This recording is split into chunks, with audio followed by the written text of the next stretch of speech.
a ghost story that sounds completely unbelievable but is entirely true. Part 2. In April, I went viral for starting this ghost story trend, and since then, there have been thousands and thousands of ghost stories posted. When you search Stitch with Audacity on TikTok, it pulls up 59 million views. When you search Audacity Stitch, it's 58 million. Okay, so needless to say, it's been crazy, and I do want to post more ghost stories. Submit your ghost stories. Inspire me. I've fallen off the ghost wagon. Help me out. Anyway, here is my ghost story, part 2. I'm going to give a little recap of the first part of the ghost story, but you can also just go watch part 1 and click this comment. When I was younger, I used to live on an old farmhouse. The whole property was hundreds of years old. There was a history to this property that I did not disclose in the video. It wasn't super important. It's an old hemp farm, and it's like a main house, and then there's another house that went with it that was since sold off, but it was like the worker house, and there's like a silo and a windmill. And in the video, I had said that there was a barn that had burnt down, and it sounded like I said a barn I had burnt down. But what I mean by that is when you walk out into the fields, there's like a giant slab of concrete where supposedly hundreds of animals burned. And when you'd walk in the field, sometimes you would find like remnants of people or animals that had been there 150 years ago. I remember one time I found like a Catholic gauntlet, like those, it's like a baptism gauntlet, I think. I found one of those in the field. But it was just very eerie. There's also a giant barn that it just feels fucking creepy, to be honest. When I was younger, I actually met someone who had grown up in that house, who was born in that house. I looked out the window. I don't remember how old I was. It was like 10 years ago. And it was a lady. She was turning 100 years old, and she was getting her photo taken in front of my house. And I went outside. I was like, what's up? And they're like, oh, she turns 100. Like, this was one of her last wishes, was to go back to her birth house. Oh my God. I also found out on a separate occasion more about some of the people who used to live there and just the things that happened there. And I think 3 people died, and this is what I heard, right? This was the lore of that the neighborhood provided. I have not researched it, but supposedly that the couple that built the home passed away peacefully in the living room, and that their son supposedly, possibly took his own life in the kitchen. And all of this Ouija board stuff happened in the bathroom. God, I hope if you're watching this, you're watching on 3 times speed. So anyway, I was an early teenager, I think. I was at least 10. I can't quite remember. But somehow I acquired a Ouija board. I'm pretty sure it was the Ouija board from when my mom was a kid. I think she had it and I picked it up. But they sell Ouija boards at Walmart, so it's very possible we picked one up there. Anyway, it's like me and this, I played with this Ouija board a number of times, candidly hoping that it would give me different answers, because whatever was talking to us through this Ouija board fucking hated me. There were these ghosts that would come through the board, and they would have names and they would have backstories, and then slowly but surely throughout the conversation of us asking them about their life, it would switch into, there's someone who wants to talk to you. And I would say, who? And it would spell demon, and it did give us its name, but I don't remember, thank God, honestly. And the plancha would move very violently, and for some reason, we treated this demon like a fortune teller, and so we would be like, how many kids am I gonna have when I grow up, or whatever. And it would answer my friends, and it would say things, and sometimes it would give answers for me, like it said I was gonna get married in my 30s, I was gonna have multiple kids, that my future husband was gonna be from Africa. And I'm like, that's weird that I would have kids, like I know I don't want kids, but... And then things would get dark, and it's almost like, even though the room was already dark, I mean, we would sit in the dark and light candles and, like, do chants that we saw in the movie The Craft, and, like, really creepy things. But it felt like the dark was, like, swallowing us even more, and I just remember feeling like something was sitting next to us. Not, like, from above moving it, like someone was, like, breathing next to me was how it felt. And when I would ask questions about myself, or when they would ask questions about me, it would just spell B-I-T-C-H, and it would go so fast. It wasn't like B-I-T, it was like B-I-T-C-H, B-I-T-C-H.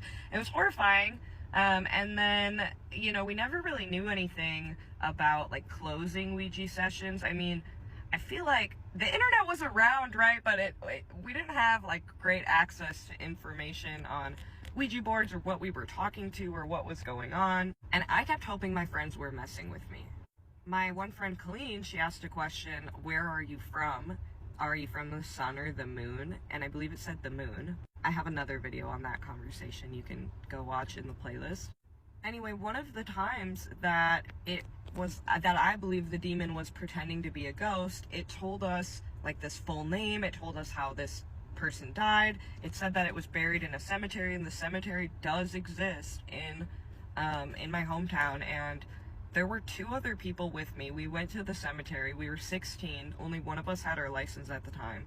And my one friend was just so really eager to see if this thing existed. And I don't think we found anything. And I think we found out we were at the wrong cemetery, honestly. But what's interesting is my memory is super foggy around that moment in particular. Though a lot of it I remember like it was yesterday, and maybe that's because that's the stuff that I documented on Facebook. It's interesting that the friend that was so eager to see all of this has been the only friend to not respond to my messages about this. One of the other friends did respond, basically said, you know, she didn't have anything to add or really didn't want to talk about it anymore. And then one friend that I did it with obviously posted a video with me talking about it. It's wild that 2 of the people that I did it with don't want to talk about it, and I just want to know, what do they remember? The friend I interviewed, Colleen, she ended up taking the Ouija board. She showed us the Ouija board. She still has it. I will never mess with the Ouija board again. I think the energy that comes through there is purely evil. I think there are other ways to connect with maybe people who have passed along. I do feel like negative energy became tied to me through that experience. There was lots of negative things happening in the household, and it makes you wonder. That's all I'm gonna say, is it makes you wonder. My mom has since had that home cleansed, I think a couple of times. I think she had like a shaman go and like a priest, and she's doing what she needs to do to feel safe in her home, but it is still continuously something that plagues her to this day, is negative energy. It also makes you wonder if that negative energy was there, maybe created by an unrested spirit, or if it's energy we brought into the home that just manifested. It really makes you wonder. Happy Halloween.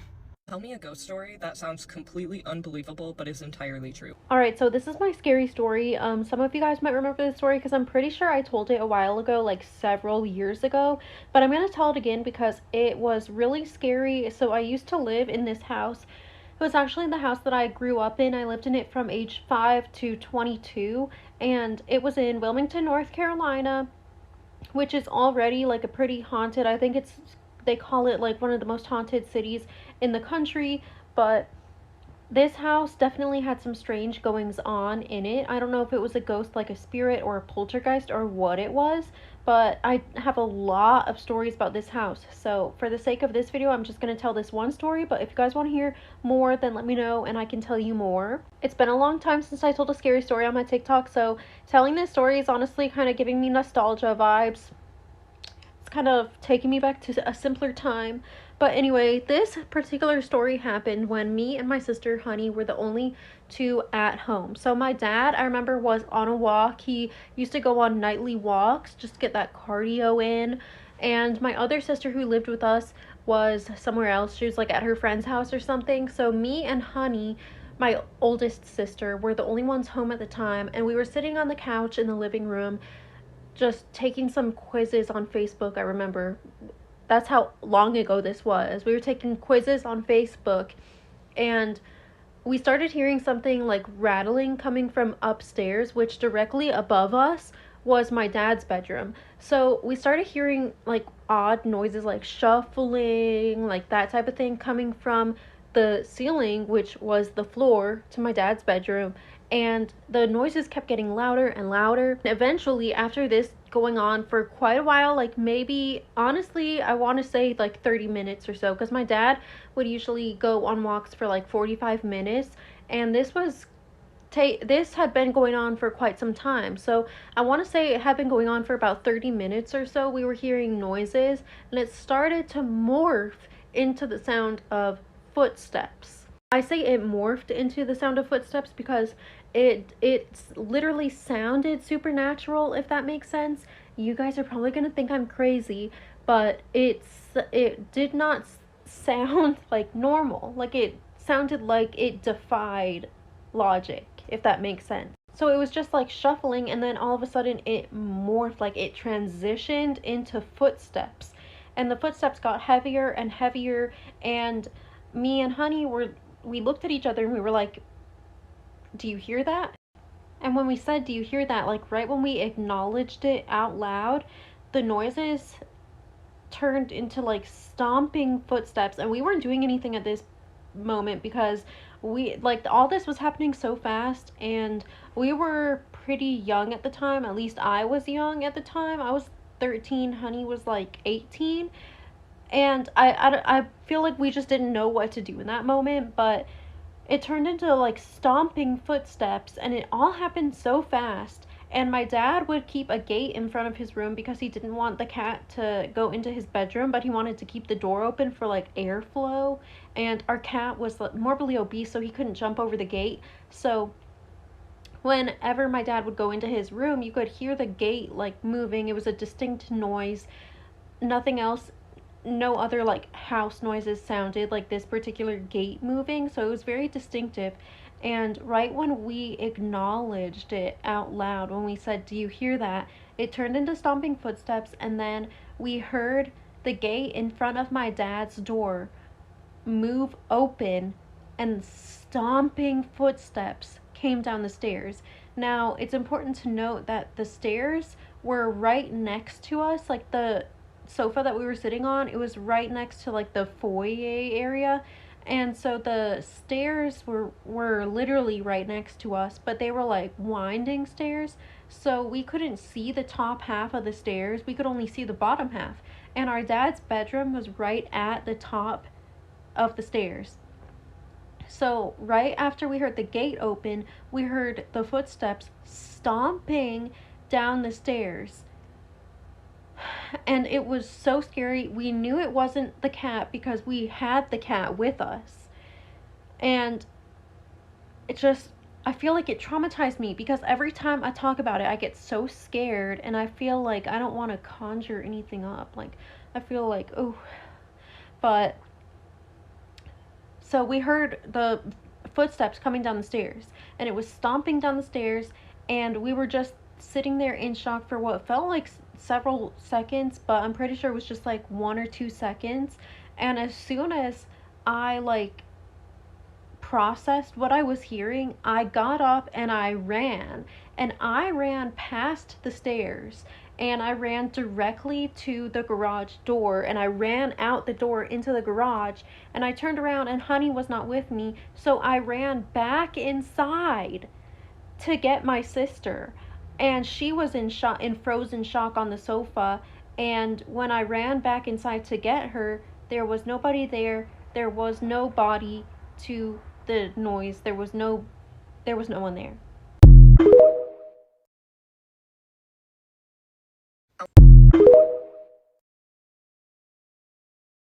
Tell me a ghost story that sounds completely unbelievable but is entirely true. I'd mentioned this, and I used to actually film my TikToks out of the house that I'm about to talk about, but when my husband and I first moved back to Cincinnati from Fort Lauderdale, we did a lot of house hunting, and we found this really old, really big house for like a really, really good deal. It had just been flipped, so it looked aesthetically like new, but it was built in like 1910 or something like that. It had 4 stories. It had a basement, which was completely unfinished, like literally looked like the underground tunnels or something. It had the first floor, which was like the main floor with the kitchen, 2 sets of stairs, the front set and then a back set of stairs for like staff, I guess. The second floor, or I guess the third floor, which was like the bedrooms. There were, I think, 4 bedrooms. No, there were 3 bedrooms on that floor. In one of the bedrooms on that floor, there was like a crawl space that you could tell used to be like a set of stairs to go upstairs to the attic, which had been redone to be another bath and bedroom bath combo. When we first moved in, we were a little uneasy about it like the first night, but we just chalked it up to, like, we had moved a few times, like you're always like a little uneasy the first night, so we chalked it up to that. And I should say I chalked it up to that. My husband did not believe in ghosts, does not like ghost stories, does not like anything like that, so I didn't say anything. But I also stayed at home and he went to work during that time, so I was home all day by myself and my dog. So the floors were the original hardwood floors. My dog would not walk in certain areas of the floor. Like, she literally like would not walk on the floor unless there was carpet down. I don't know if that's because like she got splinters, but she did not like it. When I was at home, I would often hear like clicking noises behind me, like just click, click. I don't know what those were. And I would literally shout like, you need to stop. Stop it now. You need to stop. Because I just had the feeling that somebody was there. My dog would bark at random corners of the house. Like, I remember one time specifically, like we were like touring the house to like my aunt or something, and she like went to a specific corner and just started barking crazily. My dog would growl at the light fixture on like our main floor in our family room. Like, it was a light fixture like that basically, except I think it was older. I don't know if they added it in, but she would constantly growl at it. I have that on video. And then in the same room, there was a handprint on the floor. I absolutely refused to go to the attic or the basement by myself because I was just so uncomfortable. Like, sun was down, I'm not going anywhere except this main floor in my bedroom. Here's where it gets really creepy. I always felt like I was being watched, but my husband woke up in the middle of the night one night and looked at me and was like, yeah. I was like, I didn't say anything. He said he heard his name being called 3 times. Jordan, Jordan, Jordan. And he thought I was calling his name. I was sound asleep. Our owner's bathroom was detached from our bedroom, so we had to walk through the hallway, like literally like out and then to the left to get to the bathroom in the middle of the night. And I swear to God, every single night I swore I was gonna see an apparition. Like, you just felt like you were being watched going to the bathroom. There was never privacy. I'm like getting spooked thinking about it, like being up in that bathroom by myself while my husband's downstairs. Hated it. And my husband refused to be in that house by himself. We had a New Year's Eve party where I had a bunch of friends over, and in the videos you can see like orbs going, and they were all in the kitchen. I didn't see this happen, but they all like swear up and down that this happened. Like 3 different people have seen this happen. They had a glass like set out on the countertop, and the countertop was completely dry and the glass just slid across the countertop. I remember them running to me to tell me that story, and like it would have scared me if I wasn't having this party and like drinking, but at the time I'm just like, yeah, like the hands on the clock that sit right there as well, like the hands have just both dropped at the same time before. Like the hands do not like actually work on the clock. Keep in mind, it's a brand new clock that we had just put up. Now, I don't know the history of the house. I don't know who the previous owners were. I just know when it was built. But we had my aunt come over, and she's always been very intuitive, and we just toured her around the house. And we didn't tour her like, oh, what happened here? She was just literally visiting. So we're touring her around the house, and she points to a corner in the hallway and was like, literally, the spirit was just right there and just flew upstairs to the attic. The corner was the same corner that my dog always went to and barked at. She went up to the attic by herself just to look around, and she came down and was like cracking up, and she was like, yeah, she's up there.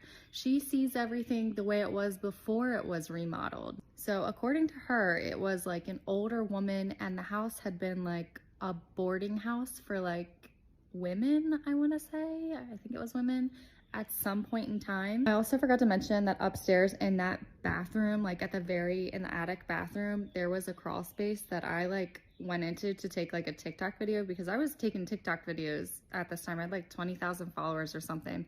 I was working it. So I like went in to just like tour the house, like for all the people online that wanted to see. And in the crawl space, there was an orb that like flowed through the video, but I edited that part of the video out because people were already saying the house was haunted, and I did not want to acknowledge it. I didn't want to believe it, and I didn't want to see more comments on it because it was already freaking me out. That was 2021. I think the house actually just sold from when we lived in. Nobody has lived in there since we moved out of it, and I think it literally As I was just filming that last clip, my phone notified me that I'm out of storage and that I need to delete things.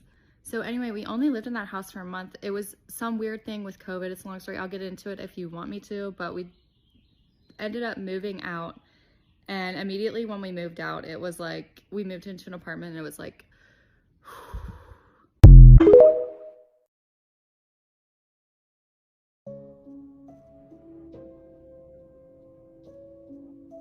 I still talk to my mom about this story to this day. You guys aren't going to want to miss this. So in my childhood home that I grew up in, I shared a bedroom with my older sister, Michelle, who a lot of you have seen on my TikTok. And we had like a bunk bed, but we would, if we didn't stack them up, we would put them, you know, on either side of the room. And the room was really small. So it was like our bed, a little nightstand in the middle, and then her bed on the other side. So we were really close, always hanging out, always playing together. Now, just to give you a little bit of backstory, this house was actually moved from Detroit, Michigan to the town that we were living in, which I don't want to say for obvious reasons, to give away where I'm at. But there were talks of it being in like a really scary kind of rundown place and things or whatever. But when we first moved to Michigan, this was the house that my dad could really only afford. It needed a lot of work. It wasn't the greatest house, but it was our childhood home. Anyways, moving on. One night we both go to bed, everything's fine. I fall asleep and then I wake up in the middle of the night and I see a shadow in the right corner of the bedroom. And it's shorter. It's like the size of a child. And I can make out the shape of a little boy. I can tell this is a little boy, even though he doesn't look like a human. You know, it was basically like a shadow, but you could tell he was a boy. He had short hair and kind of boy-like clothes on or whatever. I was so paralyzed with fear. If you've ever been in that situation where you're so scared, you can't move, you can't talk, you can't do anything, that's what happened to me. I sat up straight. I couldn't call for my mom. I couldn't wake Michelle up, even though she was sleeping right next to me.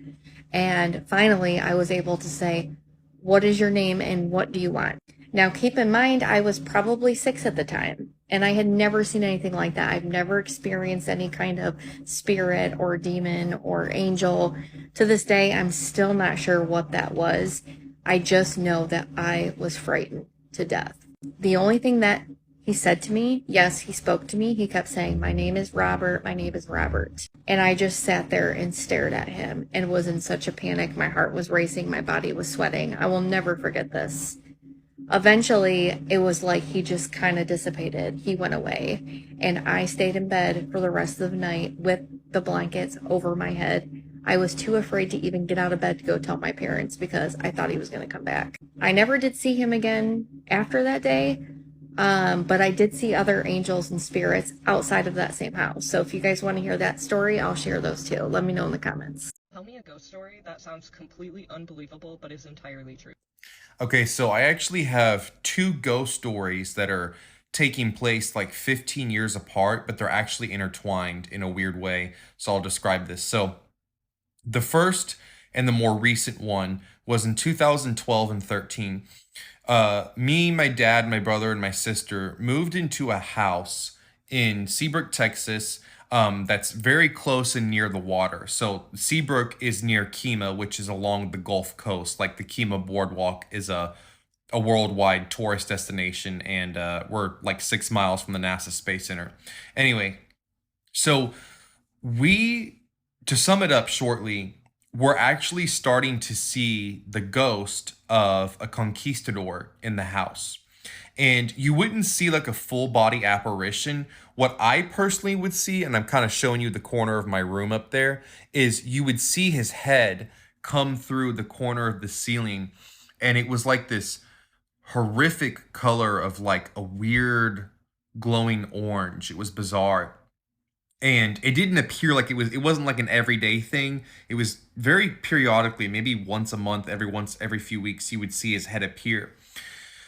Well, and he definitely was a conquistador. He had the helmet, he had like the beard and like the, curly whatever mustache thing. And he just would like look down and just look very angry at you. And there was this one time where my sister actually took a picture of me with her camera. She was like in 8th grade and got a brand new camera, and my head completely vanished in the picture. And my dog Panda, rest in peace, Panda. He was a Shih Tzu. You knew the head was going to appear in my room because that's usually where it would appear. Um, because he would start to growl at the corner of the ceiling when it would happen. It wasn't like super terrible or crazy or weird. It's just, it was bizarre. And there was this one time where me and my sister, my parents are divorced. Me and my sister were telling our mom about it. And she was sitting down in the living room, and where the couch was, the living room, so the kitchen was like this, and there was an L-shaped wall, and the living room was right here, and it was all open. It's like a big open L, basically. She's sitting at the corner of the couch right there, and right as we tell her about that, you start to hear a man inside the house whispering in Spanish, but it didn't sound like the Spanish that we're used to in Texas, like Mexican Spanish. It was sounded like old world Spanish, and it was very bizarre. It was weird, and like his voice almost like echoed too. It whispered and it echoed like it was carrying on, like it was echoing in a canyon. It was crazy. So that didn't make sense to us, right? We didn't tell any friends really about it. My sister's friend came over one time and got trapped inside my bedroom. That freaked her out. The doors closed. There was nobody there. It was just her and my sister at the house, and the doors shut closed, and she couldn't get out. She was like freaking out. But so here's the thing. This is the crazy part. So I found out through research that the conquistadors shipwrecked all the way from here, the Seabrook Kima area, to Galveston, Texas. And that's about 45 miles down. There was a fleet of them that came here in the 1500s, a fleet of 300 men, and only about 9 or 10 made it back alive to Spain, like almost a decade later. Most of them, from what I understand from the history that I read, most of them either died, they stayed with some of the Native American women and had children, or they were cannibalized by the, I think it's called Karankawa Indians. They're extinct. They're no longer around. They went extinct, I think, in the 1800s. So years later, when I discovered that, like 10 years later, a year or two ago, when I discovered that, it made so much sense. I was like, oh my God, they shipwrecked all the way from Seabrook to Galveston 500 years ago. I was like, I bet you anything there was a body of one of them underneath that house or near it somewhere on the property, probably deep in the ground, but there was a body there, or what's left of a body. So anyway, let me tell you the crazy thing, because I mentioned the Karankawa Indians. So in the early 90s, late 90s, like the year 2000, we lived in this house in the same city in Seabrook, which was about 3 miles away from the house where I just talked about the Conquistador ghost. When me and my older brother Sam were little, I was about 4 and 6. I was 4, he was 6. And then, we lived there for a couple of years. So, 5 and 7, you get the point, the 2-year difference. We used to see the ghost of a Native American in the closet, and we would call him the white man because, he was like as white as a fluorescent light bulb. Not so much white in terms of ethnicity. Like, we just called him the white man, and we were terrified of him. Well, I remember this one time, I was about 4 years old or 5, and I fell out of the bunk bed. I was on the bottom bunk, and I looked underneath the bed, and this is late at night, waking up in the middle of the night, and I see the face of a Native American man, but like where his eyes are, the eye socket, it's all completely black, and it's like it's black right here too. So it's like all black, and then it's just black going down. But even though there was no eyes or anything, I could tell he was just looking at me, and it was just his head. And it's like the floor underneath the bed was like a black void that went on forever, like it went down. And his face was like glowing a weird color. And I just remember screaming bloody murder when that happened. And my dad came into the bedroom. he took me into the master bedroom to sleep with my mom in the bed, and then he slept in the bunk bed. Well, I asked my dad about that like 18 years later, and he said he remembered that night. He said he was scared. He said he just remembered keeping his eyes closed, but he could hear and feel that there was actually someone or something walking around the room. And he said he just kept his eyes closed the whole night and didn't open them or anything. Well, how does that tie in with the Conquistador story? I find out years later that in Seabrook, Texas, there's a trail called Independence Trail, which is along Highway 146, and a bunch of Karankawa Indians were massacred along that trail in the 1800s. So, right, who expects to live anywhere in the United States and to have the ghost of a conquistador haunting your house? And then Native American ghosts, which ironically is kind of connected to the conquistador ghosts because they shipwrecked and some were cannibalized by them and others married and had women and all that stuff. But yeah, that's my crazy ghost story.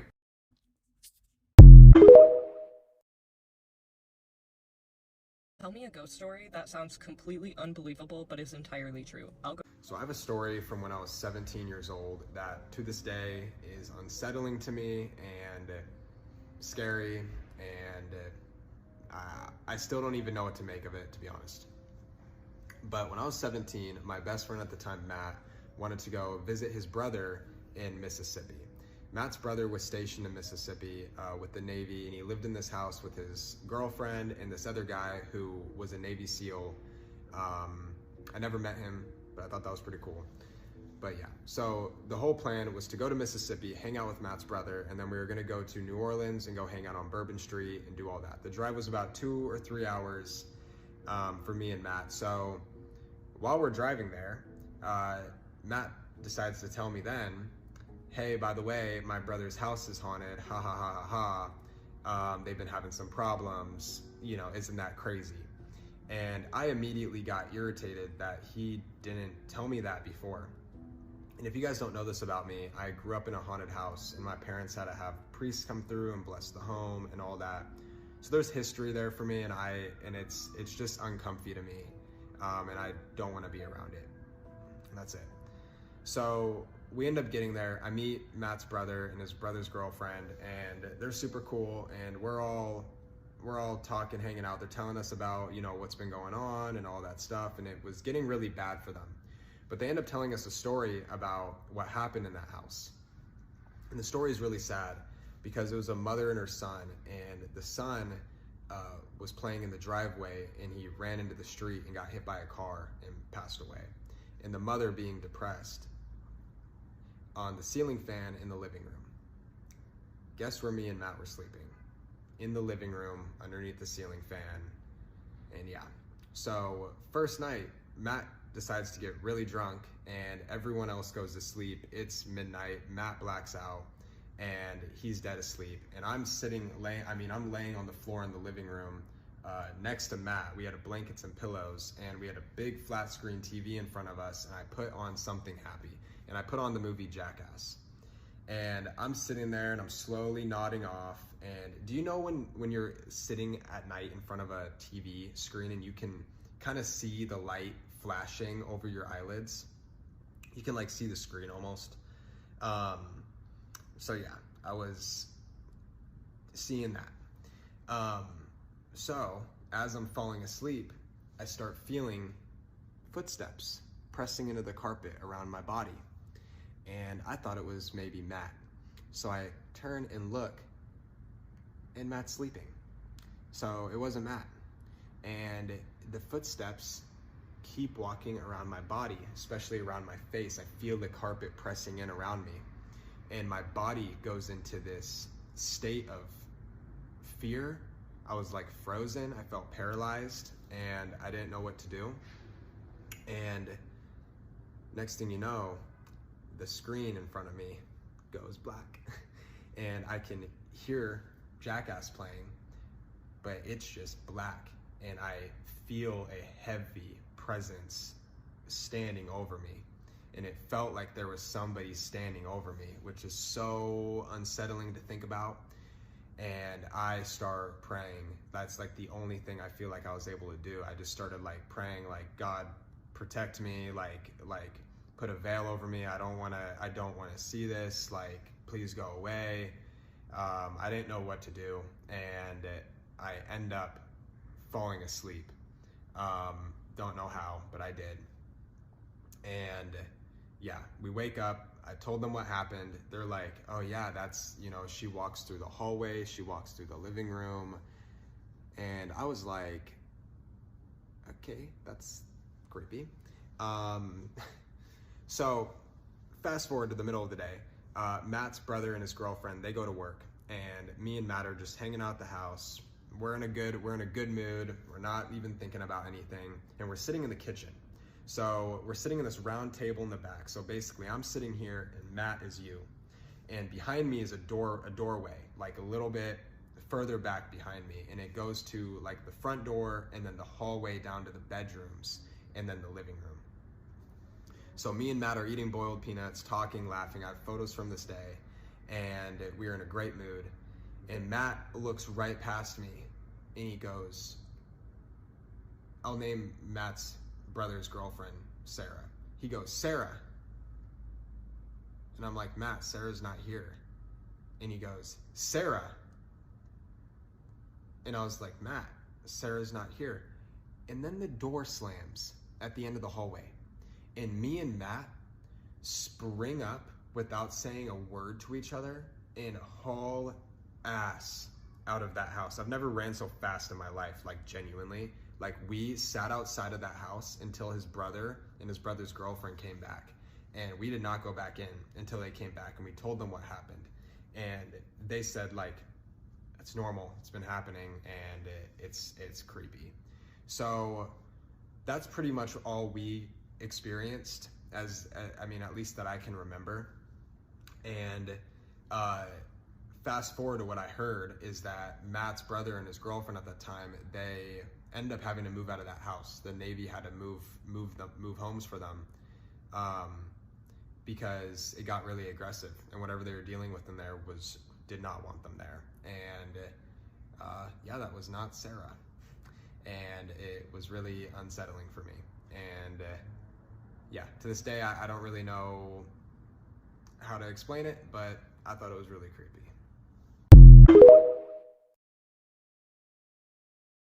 Tell me a ghost story that sounds completely unbelievable, but is entirely...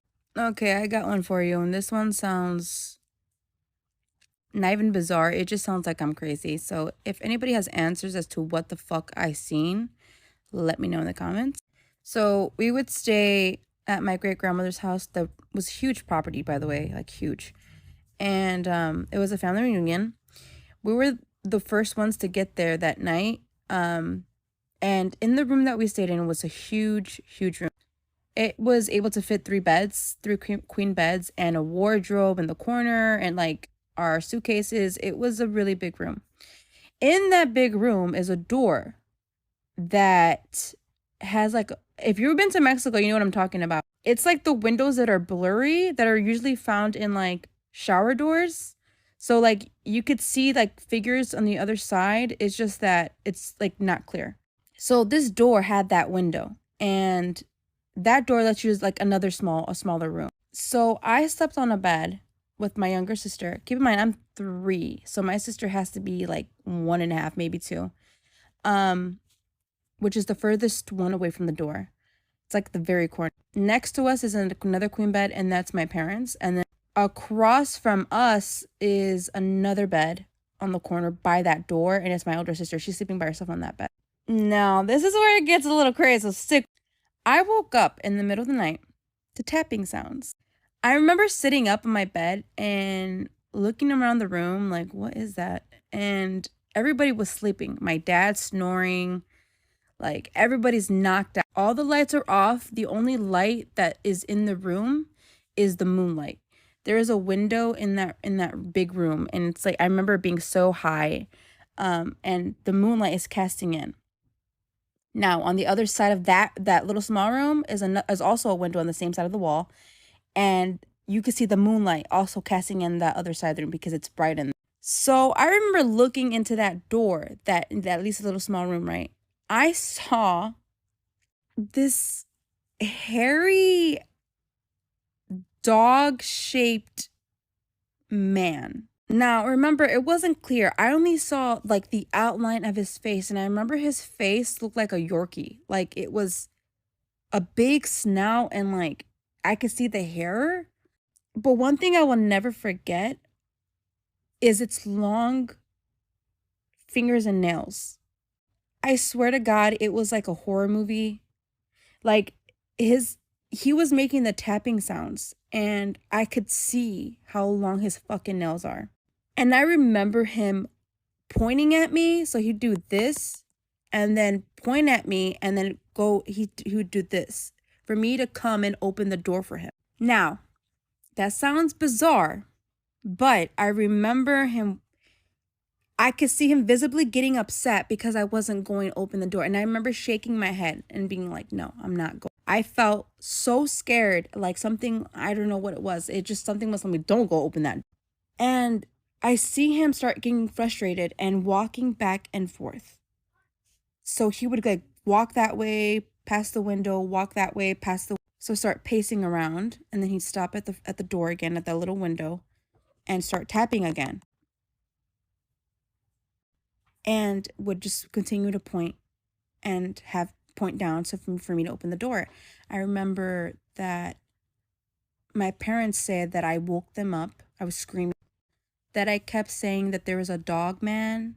There's a dog man outside the window. My dad thought it was a man, like trying to lure me outside. And so he hopped on the roof that is like right by that window where my sister's at.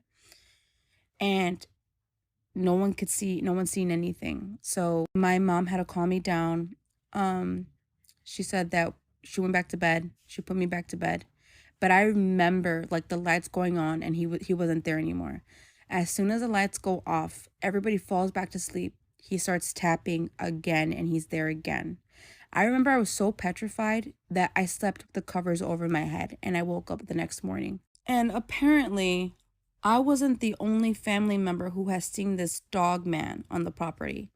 2 other people that I know in my family, like distant relatives, have also seen what this creature was, and they actually seen it, like its face. To this day, I don't know what the fuck it was. I don't know if it's like, so it just felt, whatever it was, it felt ancient.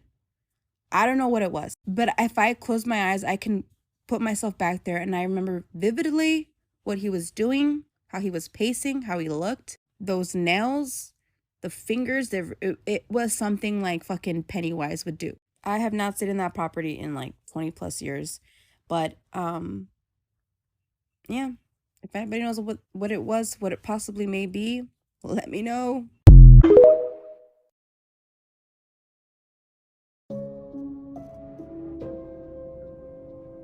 I've literally watched all the stitches to this video, but this story that I'm about to tell today, even though it happened years ago, still gives me chills, and I feel like it has a lot to do with why I quit my job. So I used to work in long-term care, for those of you that don't know, pretty much a nursing home. I was a certified nursing assistant out of high school. This was my first big girl job, okay? So when I first started, I didn't know a lot about the different types of shifts, but there's pretty much 7 to 3, 3 to 11, 11 to 7. I worked the 7 to 3, which was 7 o'clock in the morning until 3 o'clock in the afternoon. As time went on, I slowly started to transition to 3 to 11 to work around my college courses. But every now and then I would pick up an 11 to 7 shift. It didn't take long before I started working there where people were telling me about this one particular resident that had an issue with people of a certain color coming into his room. I didn't have too much interaction with this resident because, like I said, I only worked 7 to 3, and you didn't have to do a lot for him. Just go in and check on him and make sure he was okay. Bring him his food tray. Every now and then he might ask you for help to go to the bathroom, but that was about it. I had heard that this resident could get kind of nasty sometimes. I also heard that he had dementia, so he was like seeing stuff. And I also remember going in his room a couple times and seeing all of the mirrors in his room covered up. This is gonna come back later. So on my first 11 to 7, we'll call this nurse Patty. Patty pulled me aside and she was like, hey, this is the list of people pretty much doing the report for when I first, clocked in, starting my shift. She told me who I had, who was total assist, which I had to do everything for, and who I could pretty much, let. So I noticed that this list had this certain patient's number on it, this certain resident's number on it. His room number was on there. But instead of it saying, you know, just limited assistance or whatever, it was like total assist. So I asked, I'm like, I know I have him during the day and I just go in and check on him and make sure he's okay. If he rings the call light, I'll go in. But other than that, that's about it. When did he become a total assist? So she proceeds to tell me that the night before, he got so scared and so frantic and thought something was in his room that he jumped out of his bed and fell on the floor and did something to his hip. So at this point, currently, he's a total assist, meaning I have to go in, I have to check on him, I have to do everything for him. I said, cool, no problem. I start doing my rounds, I start checking on my people, passing out ice water, changing people, as I normally do. Literally not even 15 minutes into my shift, his call light is on. I go in, I make sure everything's okay. As soon as I get in, I kid you not, this man is literally in the fetal position. I walk up to him and I ask him if everything's okay. Obviously, when I walk up to him, I'm very careful because like I stated before, he did not like people of my color coming into his room. During the day, he would make a big deal out of this. Like if he could get a nurse or a nursing assistant of a different color, he definitely would. He did not pay that any mind. He literally jumped straight into, they're in here, they're after me, please help me. I'm looking like, who is they? He's like, you don't see that little boy behind you? No, I can't say that I do, sir. So it took me literally 15 minutes, and by the grace of God, I was able to calm this man down. We're going to call him Mr. Johnson. After I calmed Mr. Johnson down, I left out of the room, and I went and did my rounds like usual. Literally, not even 10 minutes later, he's back on the call light. I said, okay, maybe he's got to go to the bathroom or something. I don't know. So I went in, checked. This time when I went in the room, I noticed that the room was extremely cold. Extremely cold. When I went in there earlier, it was not cold like that. Now, the nursing home, that nursing home in particular was a little colder on the graveyard shift. But when I tell you it was cold to the point where I could see my breath cold. At this point, not only is he in the fetal position, but he is also under the covers and he is also crying. So I walk up to him. I lift the cover up. I look under the cover.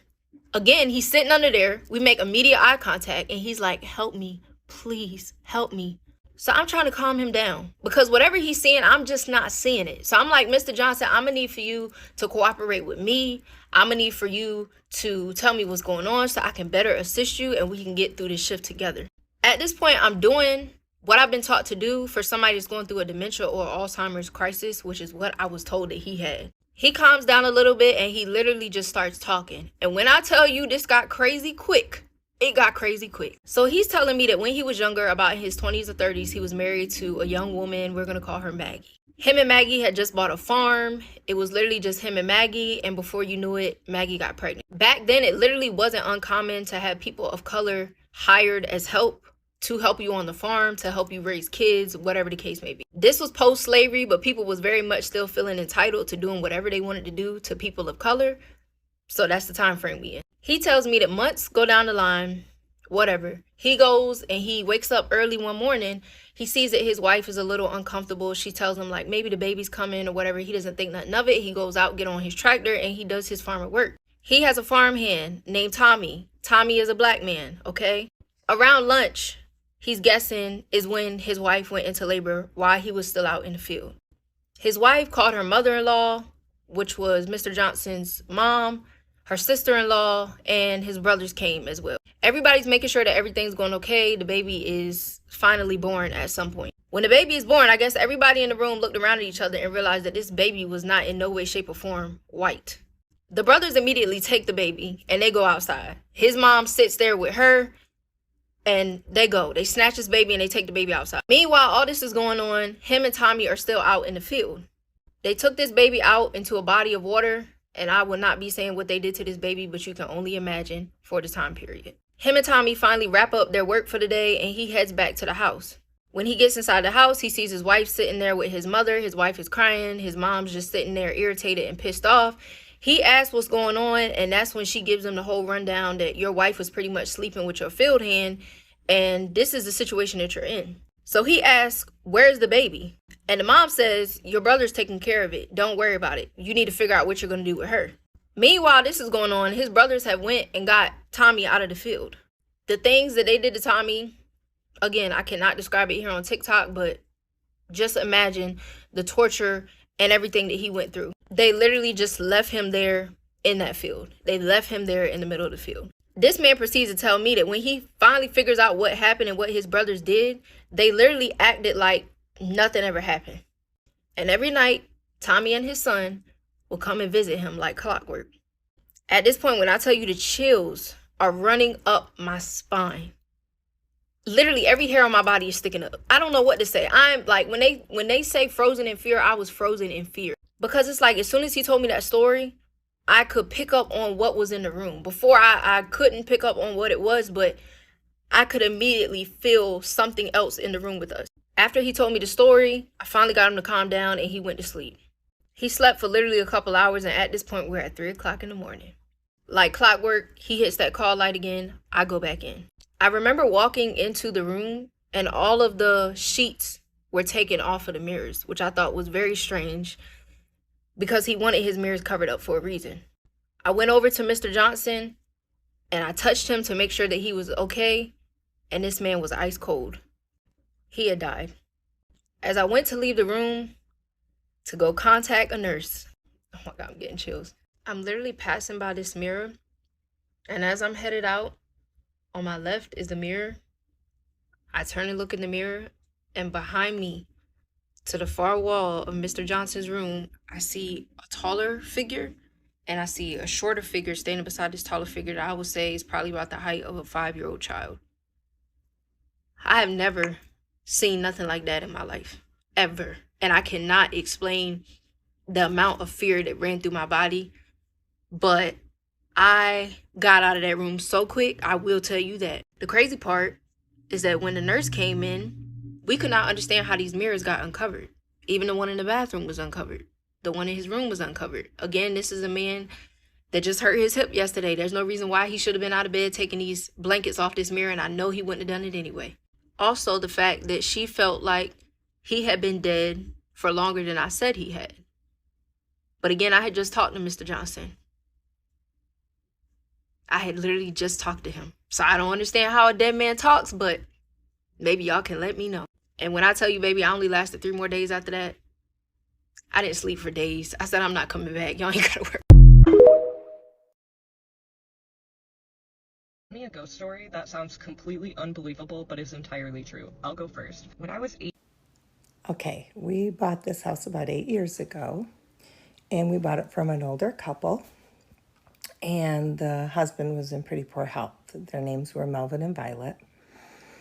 And about 6 months after we moved here, I woke up. Some people say I was having a dream, and I heard the door, and I said, hello, and I heard a man's voice say, Vi, is that you? And I said, Vi doesn't live here anymore. And the voice said, oh, I forgot. Take care of the place, will you? And I went back to sleep. The next day, the next door neighbor called me, and she said, I wanted to let you know Melvin passed away about 2:30 a.m. last night. And I was like, oh my gosh. And so then, and I was glad I'd already told my husband about my dream or encounter. And so I had confirmation that it happened before. Well, we have a lamppost on the midway on our driveway. And when we bought the house, Melvin told us the only thing that doesn't work is the lamppost. Well, we, wanted to get it fixed, but hadn't gotten in touch with an electrician yet. And one day I jokingly said, oh, Melvin, can you light up the lamppost for me? I've never seen it lit. I'm not kidding. I have pictures on my phone of it lit. I texted to my husband at work. It lit up. Broad daylight, it lit up. And it was lit the whole day. And it's never lit again. We haven't got it fixed yet. And then we have a sprinkler system. The association, there's like 6 of us on it. And there were Monday, Wednesday, Friday. 7 a.m. sprinklers came on. Well, somebody had the bright idea to change it to Tuesday, Thursday, Saturday, 4 a.m. Well, I hadn't read the book yet, didn't know how to do it. And I was just like, I'll have to get out of bed and do it manually. Well, the first day, it was time for me to get up and turn it on. And I said, oh, Melvin, I wish you were here to program it. And all of a sudden, I just hear whooshing of water. And I'm like, haha, it's raining. I don't even need to do it. And then my husband says, oh, you got up and turned on the sprinklers already? I looked out the window and the sprinklers were going. They'd never operated at 4 a.m. on a Tuesday.